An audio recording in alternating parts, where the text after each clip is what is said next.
पहला कहानी, जो होता है अच्छे के लिए ही होता है। किसी नगर में एक राजा राज्य करता था। एक शौक जो प्रायः राजाओं को होता है, और वो शौक है शिकार खेलने का। एक दिन राजा ने अपने मंत्री से कहा, क्यों ना शिकार खेलने जंगल में जाया जाए। राजा और मंत्री दोनों शिकार खेलने जंगल में गए। उन्हें एक हिरन दिखाई दिया। राजा ने उस पर प्रहार करने के लिए तीर निकाला, पर उस पर प्रहार करते समय अपने ही शस्त्र से उसकी अपनी उंगली कट गई। मंत्री ने यह देखकर कहा, ईश्वर जो कुछ करता है अच्छा ही करता है और अच्छे के लिए ही करता है। मंत्री के मुख से यह सुनकर राजा को बहुत बुरा लगा। वह सोचने लगे, मेरी तो उंगली कट गई और यह कहता है कि ईश्वर जो करता है वह अच्छा ही करता है, यह मेरा ही खाता है और मेरी ही हानि चाहता है। इस प्रकार विचार करके उसने अपने मंत्री को अपने यहाँ से निकल जाने को कहा। चलते समय मंत्री ने फिर कहा, ईश्वर जो करता है अच्छा ही करता है और अच्छे के लिए ही करता है। कुछ दिन बाद राजा पुनः शिकार खेलने गया। एक हिरण का पीछा करते करते एक जंगल में जा पहुंचा। हाथी, घोड़े, नौकर चाकर सब पीछे रह गए। जंगल में एक कबीला पूजन कर रहा था। उन्हें देवी के लिए नर बलि देनी थी। तभी अचानक उनकी दृष्टि राजा पर पड़ी।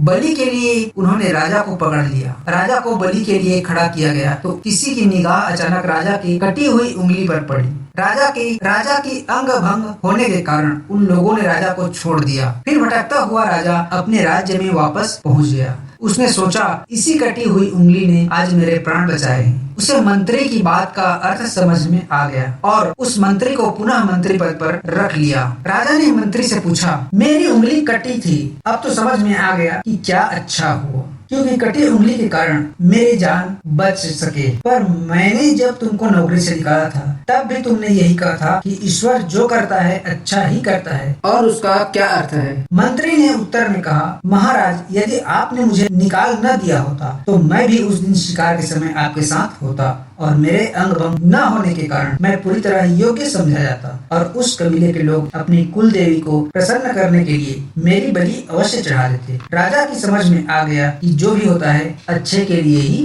होता है। इस प्रकार इस प्रेरक प्रसंग का सार बस तो यही है कि जो भी समस्या हमारे सामने आती है उस समस्या का हम यही सोचते हैं कि ऐसा क्यों हुआ, ऐसे मेरे साथ क्यों होता है। परंतु हर चीज जो भी हमारे सामने आती है वो कोई न कोई संदेश, शुभ संदेश, कल्याणकारी संदेश लाकर जरूर आती है। दूसरी कहानी, सही या गलत साबित करने में जल्दीबाजी ना करें। एक बार एक ट्रेन में पिता पुत्र सफर कर रहे। 24 वर्षीय पुत्र खिड़की से देख रहा था। अचानक वो चिल्लाया, देखो पापा, पेड़ पीछे की ओर भाग रहे हैं। पिता कुछ बोला नहीं, बस सुनकर मुस्कुरा दिया। बगल में एक युवा दंपत्ति को उस लड़के का व्यवहार अजीब लगा और साथ ही उस लड़के के बचकाने व्यवहार पर उन्हें दया भी आई। लड़का फिर पिता से बोला, देखो पापा, देखो बादल हमारे साथ दौड़ रहे हैं। उस युवा दंपत्ति को यह देखा नहीं गया और वे उसके पिता से बोल पड़े, आप अपने लड़के को किसी अच्छे डॉक्टर को क्यों नहीं दिखाते। पिता मुस्कुराया और बोला, दिखाया था और हम अभी सीधे हॉस्पिटल से ही आ रहे हैं। लड़का जन्म से अंधा था और आज वह यह दुनिया पहली बार देख रहा है। आपको आश्चर्य लगा कि यह 24 साल का लड़का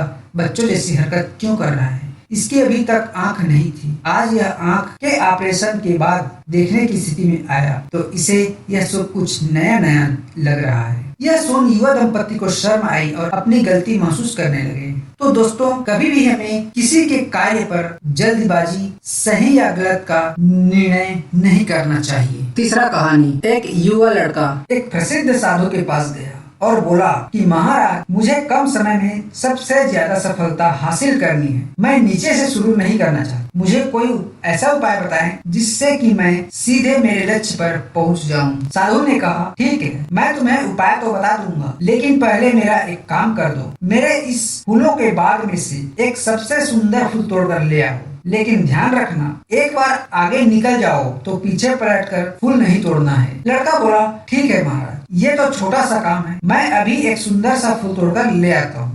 वह लड़का बाग में गया तो उसे पहला ही फूल बहुत सुंदर लगा, लेकिन उसने सोचा कि आगे इससे भी अच्छे फूल होंगे। लड़का आगे बढ़ा। उसे एक से बढ़कर एक सुंदर फूल दिख रहे थे, लेकिन वह अच्छे से अच्छा फूल देखने के लिए आगे बढ़ता रहा। जब वह बाग के अंत में पहुंचा तो वह मुरझाए हुए और बेजान फूल थे। ये देखकर लड़का निराश हो गया। जब वह बाग के अंत में पहुंचा तो वहाँ पर मुरझाए हुए और बेजान फूल थे। ये देखकर लड़का निराश हो गया और खाली हाथ ही संत के पास पहुंच गया। साधु ने उससे पूछा कि तुम फूल लेकर नहीं आए, खाली हाथ क्यों आ गए। लड़के ने कहा कि महाराज, मैं बाग में फूल तो बहुत अच्छे अच्छे थे, लेकिन मैं सबसे सुंदर फूल की चाहत में आगे बढ़ता रहा। अंत में सभी फूल मुरझाए हुए थे। इस वजह से मैं खाली हाथ आ गया। साधु ने उसे समझाते हुए कहा कि हमारे जीवन में भी ऐसा ही होता है, इसलिए प्रारंभ से काम करना शुरू कर देना चाहिए। जैसे ही कोई अवसर मिले उसका उपयोग कर लेना चाहिए। ज्यादा अच्छे अवसर के चक्कर में हाथ आए अवसर को नहीं छोड़ना चाहिए,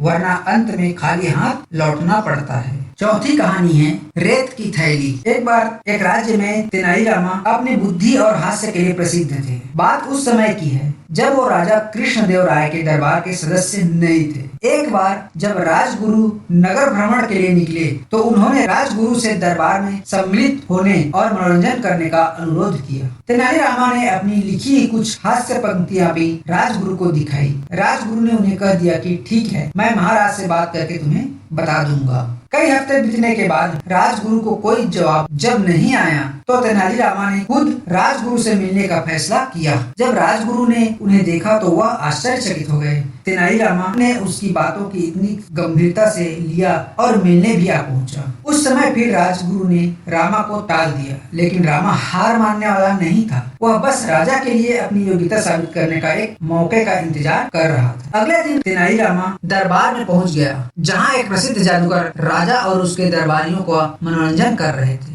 खेल के अंत में जादूगर ने दरबार में मौजूद सभी दरबारियों को चुनौती दी कि अगर कोई आकर उसे हरा दे तो वो उसका गुलाम हो जाएगा। कोई भी दरबारी आगे नहीं आया। यह देख राजा को शर्म आ गई। तभी रामा ने खड़े होकर घोषणा की कि वह जादूगर को चुनौती दे सकता है। राजा ने रामा को देखा और बोले, ठीक है, यदि तुम इस जादूगर को हरा दोगे तो तुम्हें सोने से भरा एक थैली उपहार में दिया जाएगा। दूसरे दिन जब रामा दरबार की ओर जा रहे थे तभी उस जादूगर ने रामा को देखकर कहा, रामा, तुमने चुनौती स्वीकार कर बहुत गलत किया। तुम्हें सोने से भरी थैली तो नहीं मिलेगी। हाँ, मैं तुम्हें यह रेत से भरी थैली देता हूँ। जब जब इसे देखोगे तो मेरी याद आएगी। और हंसकर चल दिया। दरबार में रमन ने उस जादूगर से कहा, क्या जो काम मैं अपनी आंखें बंद करके कर सकता हूँ तो क्या वो काम तुम खुली आंखों से कर सकते हो? जादूगर बिना सोचे समझे सहमत हो गया। रामा ने वही रेत वाली थैली निकाली, अपनी आंखें बंद की और एक मुट्ठी रेत निकालकर अपनी आंखों पर रख दी। जादूगर ने तुरंत हार मान ली, क्योंकि वह जानता था कि वह अपनी आंखों के अंदर रेत नहीं डाल सकता।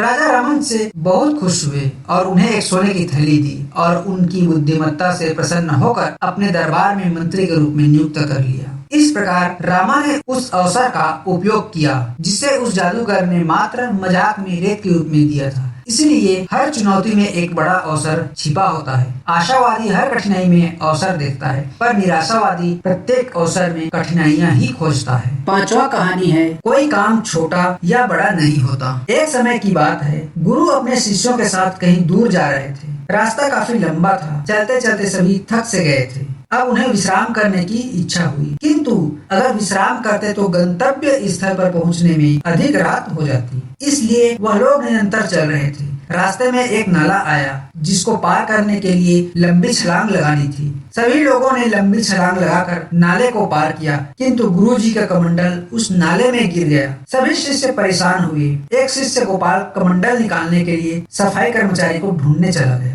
अन्य शिष्य बैठकर चिंता करने लगे, योजना बनाने लगे, आखिर यह कमंडल कैसे निकाला जाए। गुरुजी परेशान होने लगे, क्योंकि गुरुजी ने सभी को स्वावलंबन का पाठ पढ़ाया था। उनकी सीख पर कोई भी शिष्य अमल नहीं कर रहा था। अंत तक वास्तव में कोई भी उस कार्य को करने के लिए अग्रसर नहीं हुआ। ऐसा देखकर गुरुजी काफी विचलित हुए। एक शिष्य मदन उठा और उसने नाले में हाथ लगाकर देखा, किंतु कमंडल दिखाई नहीं दिया, क्योंकि वह नाले के तह में जा पहुंचा था। तभी मदन ने अपने कपड़े संभालते हुए नाले में उतरा और तुरंत कमंडल लेकर ऊपर आ गया। गुरुजी ने अपने शिष्य मदन की खूब प्रशंसा की और भरपूर सराहना की। उसने तुरंत कार्य को अंजाम दिया और गुरु द्वारा पढ़ाए गए पाठ पर कार्य किया। तभी शिष्य गोपाल, जो सफाई कर्मचारी ढूंढने गया था, वह भी आ पहुंचा। उसे अपनी गलती का आभास हो गया था। कोई भी कार्य छोटा या बड़ा नहीं होता। अपना काम स्वयं करना चाहिए। किसी भी संकट में होने के बावजूद भी दूसरे व्यक्तियों से मदद कम से कम लेना चाहिए।